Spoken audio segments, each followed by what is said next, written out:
सिवनी मालवा तहसील के 65,000 हेक्टेयर से भी ज्यादा रकबे में मूंग बोई गई है। जो निर्धारित समय में मूंग बोई गई थी वे तो कीटों के प्रभाव से थोड़ी बहुत बची हुई है, किंतु बाद में बोई गई मूंग की फसल में इल्ली और माहू का प्रकोप देखा जा रहा है। कीटनाशक दवा डालने के बाद भी किसानों को राहत नहीं मिल पा रही है। ग्राम बेरोपुर के किसान हेमंत लोबंसी ने बताया कि हम यदि आज कीटनाशक दवा का छिड़काव करते हैं तो 2-3 दिन बाद माहू और इल्ली का प्रकोप फिर से दिखाई देने लगता है। दवाई प्राइवेट दुकानों पर ही उपलब्ध है जो काफी महंगी है। पहले मूंग की फसल में समय समय पर कीटनाशक दवाओं का छिड़काव किया जाता था, किंतु इस फसल में हर 3 और 4 दिन बाद कीटनाशक दवाओं का छिड़काव किया जा रहा है, जिससे किसान को अतिरिक्त खर्च करना पड़ रहा है। जिन किसानों के पास से कीटनाशक दवा खरीदने के लिए नगद रुपए नहीं है, ऐसे किसानों की फसलें पूरी तरह बर्बाद होने की कगार पर है। ग्राम बेरूपुर के ही किसान तुलसीराम लोबंसी की 4.5 एकड़ की फसल पूरी तरह बर्बाद हो चुकी है।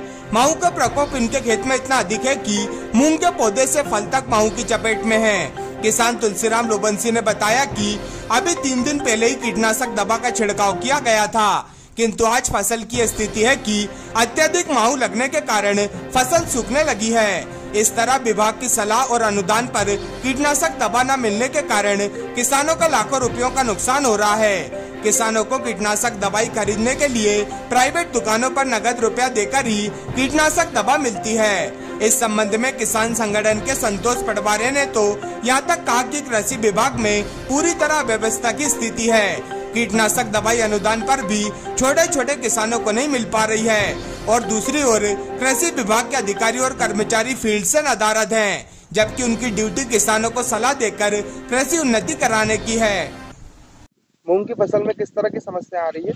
मूंग की फसल में माहू और इल्ली की अवस्था बहुत ज्यादा परेशानी आ रही है। सभी पूरी जमीन में सभी किसानों के खेत में इल्लियां लगी है। किसानों के द्वारा बार बार कीटनाशक दवाओं का प्रयोग किया जा रहा है, लेकिन कीटनाशक दवाएं भी बेअसर हो रही है। कीटनाशक दवाएं कम दामों में या किन्हीं रॉयल्टी बेसिस पे मिलती हैं क्या? नहीं, शासन की ओर से कोई दवाई नहीं मिलती। प्राइवेट दुकानदारों से किसान दवाई खरीद के लाता है और ये दवाई बहुत महंगी मिलती है। अभी फिलहाल में कुछ लोगों ने कोरोजिन का भी स्प्रे किया इस ईल को मारने के लिए। भारी मात्रा में जो इल्ली लगी हुई है, माहू रोग है, कोरोजिन और अन्य दवाओं का उपयोग भी किया, लेकिन वो दवाएं सारी बेअसर हो रही हैं और इस समय भारी नुकसान हो रहा है फसलों में।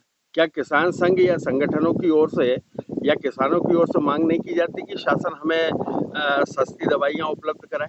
शासन को खाद, बीज, दवाइयों के बारे में भी और दूसरा बीज के बारे में भी हम लोगों ने कई बार लिखित में दिया, लेकिन शासन की ओर से ऐसा कोई सुविधा नहीं दी जाती। कुछ किसानों को जो आदिम जाति से संबंधित आते हैं उनको बीज की व्यवस्था की जाती है उनके अनुदान पर। अभी वर्तमान जो समस्या रोग दिख रहा है, इसकी शिकायत आपने कहीं किस स्तर पे की है? आज ही मेरी राजीव जी से बात हुई, एसडीओ कृषि विभाग से। तो उनका कहना है कि आज तो हम बाहर हैं और कल हमारे पास समय नहीं है, कोई मीटिंग वगैरह है, तो मंगलवार तक आने का बोला है। मैंने उनको बताया कि मंगलवार तक तो भारी नुकसान हो जाएगा फसलों में, तो फिर मैं अपने उप संचालक कृषि से चर्चा करूंगा और उस विषय में आपको बताऊंगा कब आना होगा। बेरपुर सहित आसपास के ग्रामीण क्षेत्रों में कितने स्तर पे मतलब फसलों को प्रभावित होगी? ये तो बहुत ज्यादा प्रभावित है, मतलब इससे कोई किसान अछूता नहीं है। सभी किसानों के खेतों में बहुत ज्यादा इल्लियां लगी हुई है और माहू रोग से पीड़ित बहुत है। उससे फसल को कितना नुकसान होना है? मूंग की फसल में माहू रोग लगा है, इसमें तो कम से कम 90% नुकसान है। किसी तरह का दवा छिड़काव किया, उसका कितना असर नजर आ रहा है? दवा एमिडा बोलते हैं एमिडा 70% का उपयोग किया है, डाला। उसमें तो रुकने की कोई अभी संभावना नहीं दिख रही है। कितने प्रतिशत नुकसान देखा जा रहा है फसल में? फसल में तो 90%, 80%, 90% का नुकसान है। कितने एकड़ में फसल लगाई है आपने? ये हमारे तो टोटल तो है 15 एकड़ में।